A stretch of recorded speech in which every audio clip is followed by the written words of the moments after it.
All right, people, I'm going to do this. We'll see how it goes. This is the first proper episode of World Solution Writing Process podcast. Oh boy. So, to keep it super short, what am I doing? Why am I doing this? Oh boy. Someone at a show I was at recently said that this was a passion project of mine, and I said absolutely not. This is, there's the things you want to do, and there's the things you got to do. Bless me. So, so basically I'm at this point where I think the human species could basically end by the end of the decade, because climate change is going to cause a food supply collapse due to drought, and I think this will begin happening by 2030. And compounded with all manner of other social problems and crises, it could just sort of drive the whole thing into an infrastructural collapse cascade, where one system goes down causes another system to go down. It's the cascade. So, I am working on a book.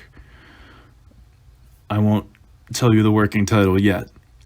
This is my writing process. I feel horribly alone with the process of writing this book. So I'm turning my writing process into a podcast, so people in my life can know what's going on with me as I work on the book. I have these sections of the book which are written in stream of consciousness. I wrote them in fragments, and then I compiled the fragments by category into certain sections.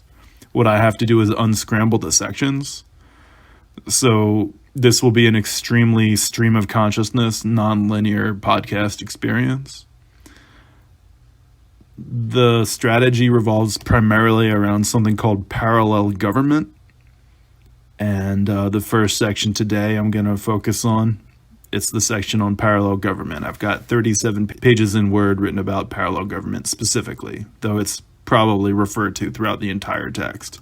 And I might have something like 1,000 pages of notes I gotta organize. I'm sure there's redundant statements that I can just, delete one of them or merge them. This is a massive undertaking, and I'm kind of tired of doing it alone, so I'm turning it into something like an inch more social by making it a podcast. I'm gonna have guests on later, but for now it's just literally me reading my notes to help me mentally process, sorting the notes into a legible sequence instead of the current, radical nonlinearity, which they currently are. I have a lot to read, so this podcast is going to go for a while. I don't know the frequency, how often I'm going to put one out. I don't really know the length of each episode. I kind of want to keep it semi-short, 20 minutes max for people, or 30 maybe, but I want to keep it short for people. I don't want to be one of those podcast that goes on for an hour plus per episode. I want it to be manageable little bites. That being said, I should probably just dive into it, so I'll begin reading the section of notes simply titled Parallel Government. Oh, and basically, to be clear, just one last thing. Why am I doing this?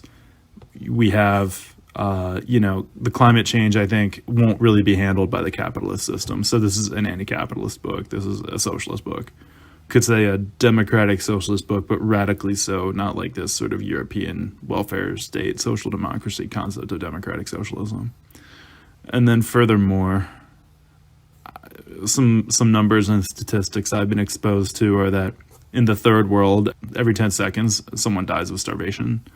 And actually in America, every 40 minutes, even here, someone dies of starvation. And every 10 minutes, someone dies from lack of health coverage or lack of health care. So I can't coexist with that, and I hope you feel unable to coexist with it as well.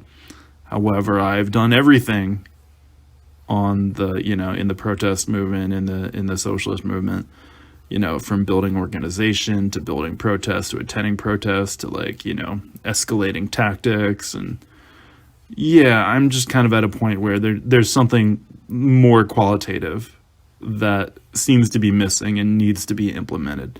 And though I'm not sure I'll get to it in this episode, interestingly, while the theory of parallel government I ran into it through the sort of nonviolent democracy strategist named Gene Sharp, who a lot of tanky, like Stalinist communists really despise. If you actually look into Gene Sharp, where Gene Sharp got the concept was from this guy named Crane Brinton, who was an American historian who wrote Anatomy of Revolution. And he's a historian of France and the French Revolution. And where Crane Brinton got it was from Lenin and Trotsky, who were Russian revolutionaries. So it all kind of goes full circle. I was exposed to it through this like very like liberal democracy revolution text. But when I really dug into it, it circled back to like my own politics in terms of what the source of it was. Like Lenin on multiple occasions referred to the workers' councils in the Russian Revolution as parallel government, as a parallel government. In at least 2 occasions, which I may quote and cite for you later. So that all being said, I'm going to just dive into reading the notes. All right, parallel government notes. Here we go. This is a quote from Gene Sharp in the book From Dictatorship to Democracy. Even while a dictatorship still occupies government positions, it is sometimes possible to organize a democratic, quote, parallel government. This would increasingly operate as a rival government to which loyalty, compliance, and cooperation are given by the population and the society's institutions. The dictatorship would then consequently, on an increasing basis, be deprived of these characteristics of government.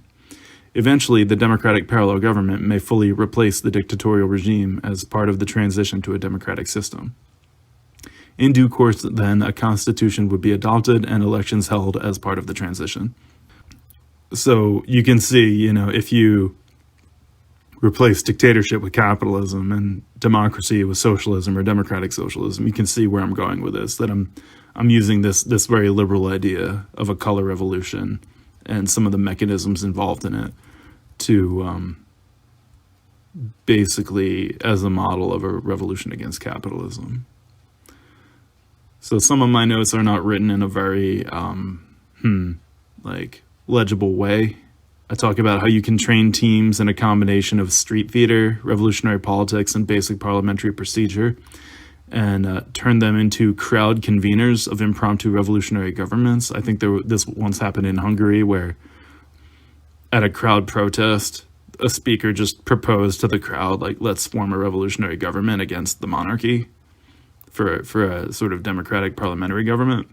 And the crowd, cheered and voted in favor, and they, out of a protest crowd, they created a legislature, and they just found a building and started legislating. And I think it was quickly crushed, but hopefully that's covered in my notes more later.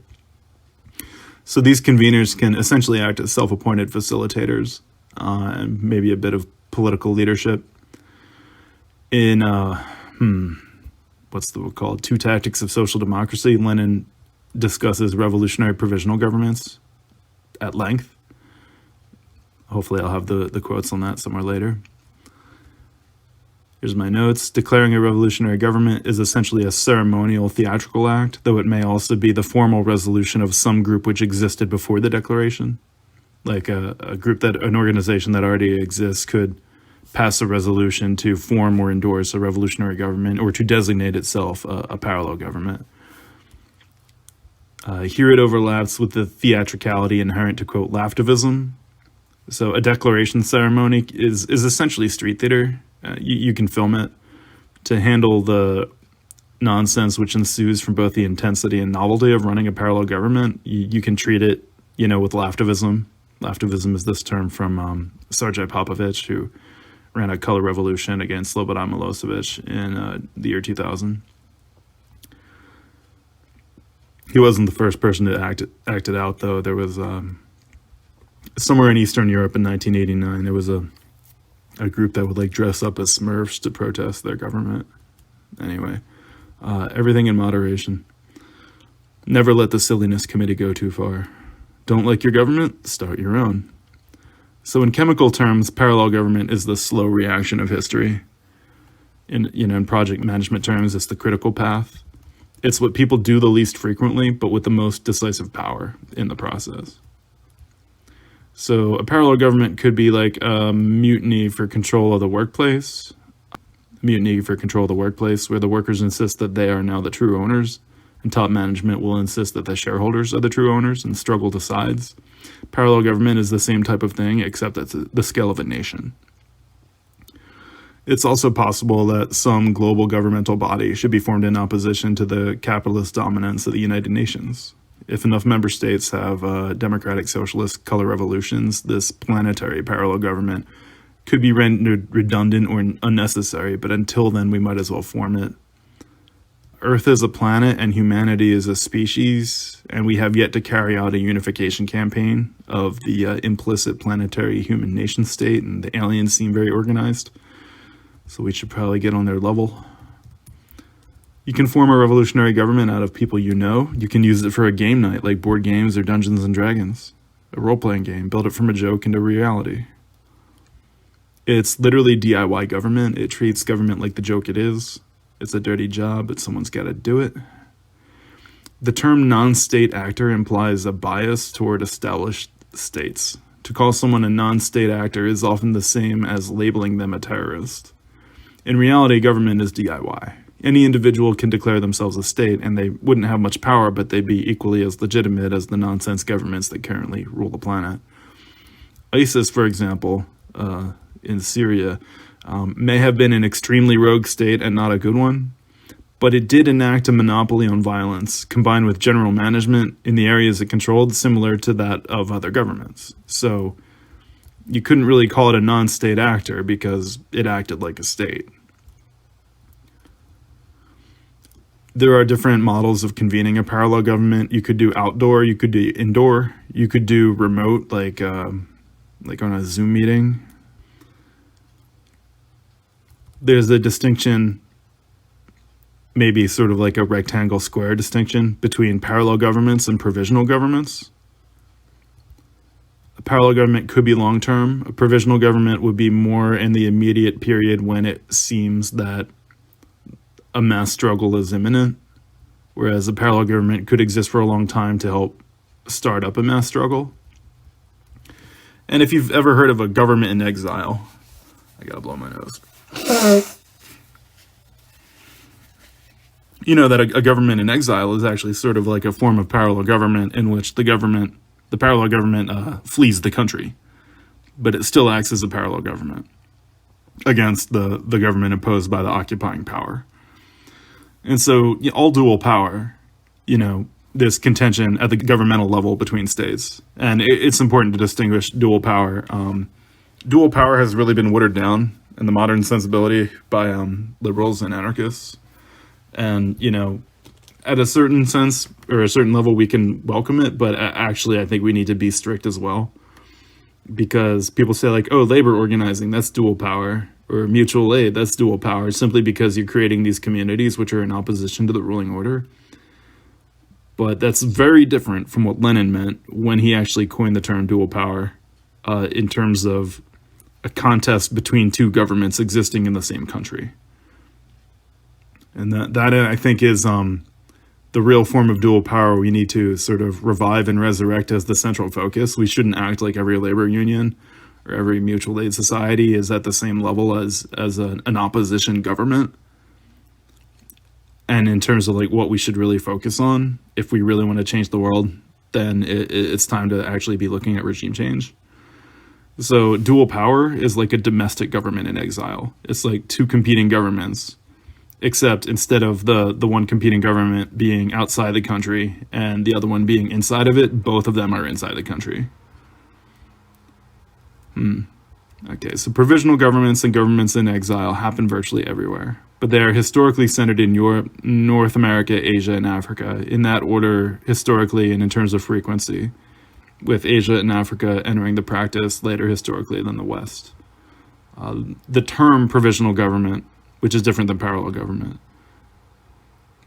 Provisional government arose mostly during the revolutions of 1848, which were democracy revolutions or attempted democracy revolutions against the remaining monarchies of Europe. And also mixed in 1848, there were attempts at socialist revolutions. Many of these failed, but they shook up Europe to the point where it got the entire European continent closer to democracy. This is a historical note. Corazon Aquino set up a parallel government in the Philippines in 1986 by Proclamation Number 3 on March 25th, 1986, which declared the formation of a transitional government toward democracy. Because uprisings are best galvanized and possess the strongest mass character when they have an alternative government to fight for, the art of insurrection becomes the art of government itself. The art of government is necessary to run a parallel government, and the most important part is simply to take yourself seriously as a government, even if a provisional one. Provisional government, you can be a self-appointed government, but as long as you understand yourself as transitional and you're going to hold new elections under a new electoral system later, then you can take yourself seriously as a provisional government, a parallel government. Both terms would apply in that case. You shouldn't worry about appearing illegitimate for being self-appointed. At this point, forming a parallel government is not some selfish power grab. It is a heroic act of human salvation. Sometimes you have to take power not because power is something you want, you may despise it, and yet you must take it to make a material difference. You may have an ethical responsibility to take power. You can think of this as a way to build a better world, and to sort of start building the new system while the old one is still standing. You can also think of this as the best way to tear the system down, because it's one thing, we see in these mass crowd revolutions, it's one thing to demand reforms from the system. Like, that can only get so many people out and sustain such an intensity of struggle. But the real crowd revolutions revolve around when there's a demand for a change of regime, when there's a demand that the old government step down, or demand for a change of system. And a lot of people think, you have to build up to that point using reform struggles. But at this point, I would say the opposite, or the reverse is true, that it's our failure to put a change of system or a change of government forward as the central and main demand, overshadowing all the others, that is limiting the ability of the struggle to proceed. So you can have open versus closed membership of parallel governments. You can have a parallel government that forms itself at a street protest and anyone who's there is a member. Or you could have one that's like a committee that meets in a building or online, where it limits its own membership according to people that it knows and trusts. There's a difference between a parallel government versus a citizens' assembly. Extinction Rebellion is in favor of these things called citizens' assemblies, where you have a sort of grassroots legislature. But rather than this grassroots legislature demanding to take power and become the new government, it basically just acts as a pressure group on the ruling government without any attempt to replace it, without any attempt to install itself. So I'm not saying that citizens' assemblies are never useful or never accomplish anything. I think it's important to distinguish parallel governments from citizens' assemblies, and to say that, parallel governments are contending for power. They are not a pressure group. So yeah, my notes say that the Extinction Rebellion model should be treated as positive but insufficient. But as we see in life, the further we move from theory to practice, the more these competing strategies end up as competing factions. All right, running a parallel government. Sometimes parallel governments are never formed in revolutions. Everyone just fights the current regime and puts off the question of what comes after until after the victory. But I should list some examples in which parallel governments were parts of revolutions. In the English Civil War, Parliament stood as a parallel government in opposition to the king. In the American Revolution, the Continental Congress stood in opposition to both the British king and the British Parliament.